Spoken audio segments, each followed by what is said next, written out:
Hi, Vlogtober day 20, and I'm in my dining room because I just needed a change of scenery because I was tired of, I just wanted to be in a different spot. So here I am. And I like to be in here because it's all decorated and cool for Halloween stuff. So I'm going to tell y'all a story today. I'm going to tell y'all two stories. The first story is people sometimes wonder, what happens to homeless people when they die? Like, who buries them? Where do they go? What if the family can't be contacted? What happens to the homeless who die? Well, there are some funeral homes that get contracts from the city to bury the homeless. So they get paid a certain amount of money to provide services, funeral services for the homeless. And there's a plot in some cemeteries for homeless people. And it's basically the cheapest way to sort of bury someone. Sometimes it's just a direct burial with no embalming, and they give them like a cheap like cardboard, almost like particle board coffin, and they really don't get a headstone. They just get like this little thing that sticks out of the ground with a paper on it. Not really a paper, but like a card, or a plastic card on it with their name and stuff, if they had a name, or else it'll just say John Doe if the body was not ever identified. So that's basically it. No one comes to the funeral. They just meet. The funeral director just meets the cemetery worker to do the burial, and that's about it. And I think the reason they don't cremate is because they don't know the person's religion, and sometimes their religion is against cremation, so they just do the direct burial. So I used to work for this one funeral home that had a contract like that, and worked for burying the homeless. They would get some money, but it wouldn't be much. It would probably just be enough to cover the labor and the the expenses, but it wasn't much. But they still took it because it was something, and a lot of funeral homes don't take those contracts. But like, if you're a new funeral home and you need business, you'll take the contract anyway. So that is what happens to homeless people when they die. They get taken to the medical examiner's office first, and I don't really think they waste time doing autopsies on homeless people. So they just kind of store them there and wait for someone to come and look for them or identify them. They hold them for like 30 days if there's no identification, or they try to contact the family, and if they don't get anybody after a certain amount of time, they like give them over to the funeral home. And they're in a freezer, so they're pretty much frozen, so they're not really going to decay if they have to be held a certain amount of time. So that's how that works.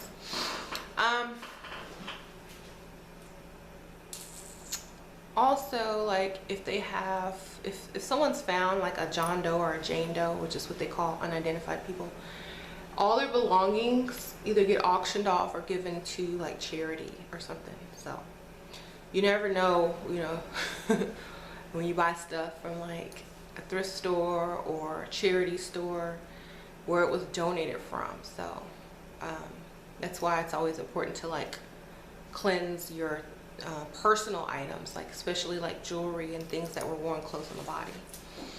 Okay, next story is, someone actually asked me about this situation in the comments. What if a pregnant woman dies while the baby is still in her stomach and the baby dies too? What happens? Usually they will bury the woman pregnant with the baby still in her stomach, but some strange family members, which have happened, will ask the funeral director to take the baby out of the woman's stomach dress the baby and bury it, and put the baby in the same casket with her, like she's holding it. When I worked at a funeral home, this was requested of this lady who was pregnant. She was like 8 months pregnant, maybe 8, yeah. And the baby was still inside of her stomach, and they asked my boss to take the baby out of her stomach and put it in the casket.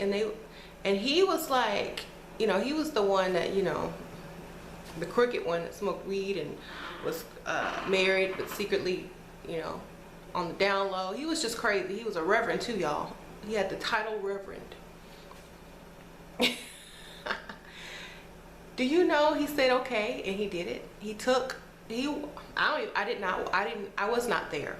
I didn't do it. I didn't watch because, first of all, I didn't know that this lady was pregnant until after he told me what he had done.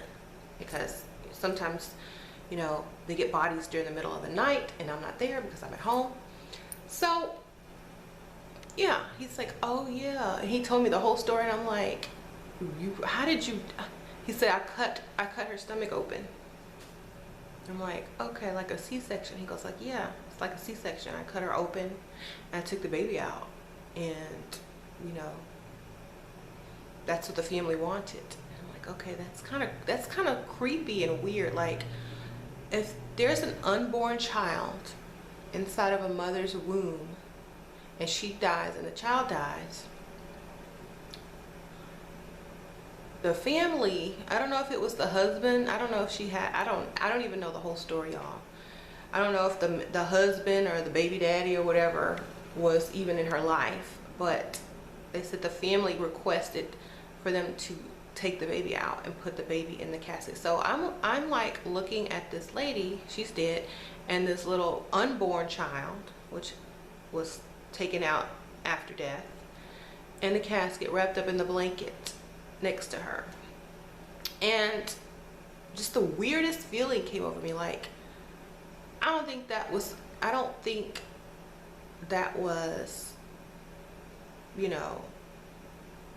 what should have been done. But when the family is demanding something, is trying to pay you, and you're all about the business and less about the morals, then you'll pretty much do anything for $1. But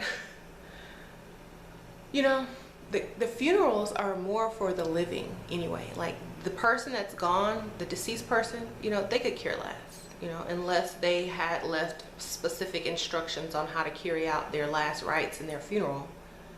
The funeral is mainly for the living and to have closure and peace and, to say goodbye. So, if that's what they wanted, that's what they wanted. But that's what happens sometimes, and that request is possible if you go to the right funeral home. Some funeral directors will not do that because they just won't. Some people will. That is why sometimes, like, they'll have a body transferred from one funeral home to another funeral home if they don't like the pricing, if they don't like the ethics or morals in a certain funeral home, if a certain funeral home won't, yield to the family's requests, they will just call another funeral home and say, hey, I need you to come pick up, my loved one from this funeral home because they're not cooperating with me properly, So they will switch funeral homes. Sometimes it's like so messy in the funeral industry. It's like, especially with the smaller funeral homes, not the corporate owned funeral homes, but like the smaller neighborhood funeral homes. It's like, okay, well, I can't do the body for this price because, just because you offer it less doesn't mean I am. And they'll like do price wars, and it's crazy, y'all. And then one will be like, well, I can't have this lady's funeral on Saturday because I'm booked and she wants it on Saturday. So they call another funeral home to take the body, which costs money to deliver, back and forth. So that they say, okay, well, this funeral home's open for a Saturday funeral, so you have to go there. Or they'll try to hire extra help, if they have it, to hold 2 funerals on the same day, but one would have to be like in a church if the funeral home only has 1 chapel, or they'd have to be at certain times. And it's just like, they battle, and it's like they fight over business. They get mad when one funeral home steals another body from the other funeral home because, you know, that family member that's always in the other family member's ear, well, you should have took them to this funeral home. And so they'll be like, okay, well, let me change it. So a lot of people get mad because sometimes they will already have embalmed the body before the other funeral home steals the body away from them. And they'll be like, well, the funeral home either has to pay the expense of the embalming or the family does before we release this body. So they're gonna, that's why when a funeral home gets a body, they try to rush to embalm it. So if they do get the body stolen, they still make a profit, you know, of, or something off of this. It's crazy, y'all. I'm trying to tell you. Anyway. And they talk about each other. This funeral home talks about this funeral home, and they just gossip, and this worker quits and comes and works here and tells all the business, and it's crazy. And the one thing I never did was do that, okay? I never told the business of another funeral home to another funeral home. And if I did, it was very little, and it wasn't anything, you know, damaging. But yes, I kept those secrets because to me, you know, I wouldn't want anybody telling my business.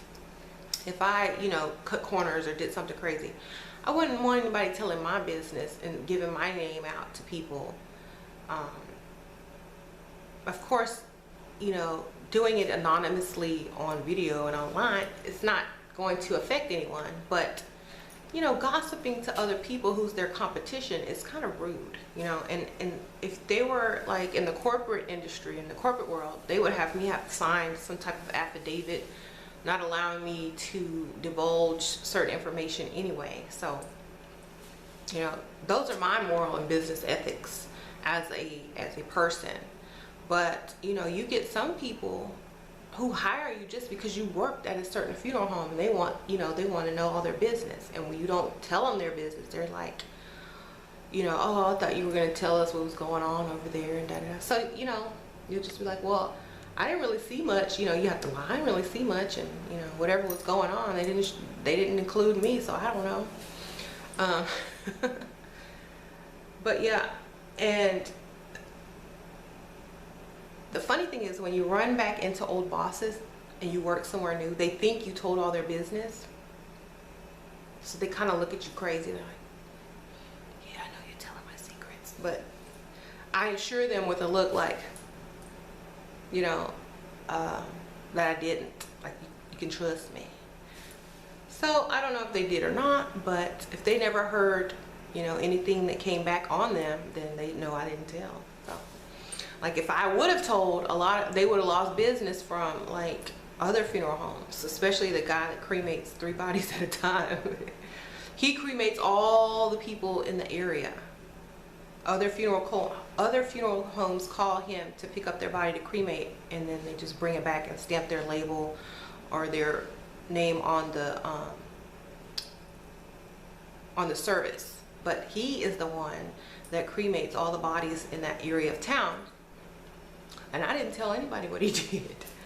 Okay, because you know, that's kind of messing with someone's money, someone's business, and I wouldn't want no one doing that to me. I didn't have anything against that person. You know, I wasn't mad at that person. I was getting paid way more at the place I was at currently, so I was happy, you know. Anyway, so I'm gonna end that here. Enough of that funeral home drama for today. I have another paranormal experience video coming up because I had another one this morning, y'all, and I gotta tell y'all about it. So y'all look out for that one, okay? I'll see y'all later. Bye.